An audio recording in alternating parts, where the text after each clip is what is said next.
आणि आता मुंबई पुण्यातल्या टॉप 9 बातम्या।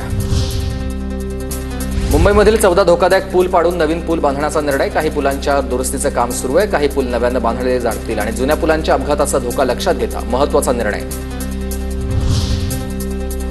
बारवी धरणामध्ये 46% पाणीसाठा। आंध्रा धरणामधल्या पाणीसाठ्यात देखील आता 51% गेले आणि रणरणत्या उन्हामुळेच बाष्पीभवनाची शक्यता वर्तवली जाते।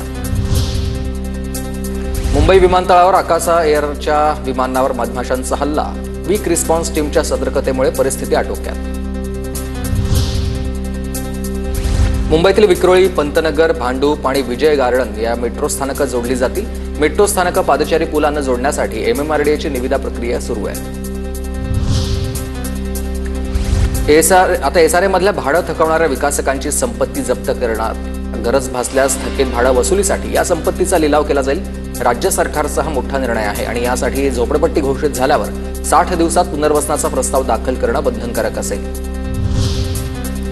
पुण्याच्या मावळ तालुक्यातल्या धरणांच्या पाणीसाठ्यामध्ये बाष्पीभवनामुळे मोठी घट झाली आहे। पुणे आणि पिंपरी चिंचवडला पाणीपुरवठा करणाऱ्या धरणांमध्ये 50%पेक्षा कमी पाणीसाठा आहे।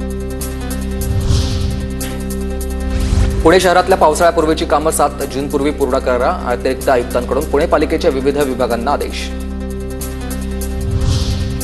पुणे आंतरराष्ट्रीय विमानतळाच्या धावपट्ट्या कामाला वेग आलाय आणि जलद गतीनं काम करा। केंद्रीय राज्यमंत्री मुरलीधर मोहोळ यांच्या सूचना आहेत। पुणे पोलीस आयुक्तालयामधल्या बेवारस वाहनांचा लिलाव। अनेक वर्ष बेवारस असलेल्या वाहनांचा केलाय लिलाव। एकूण 962 वाहनांचा लिलाव करण्यात आलाय।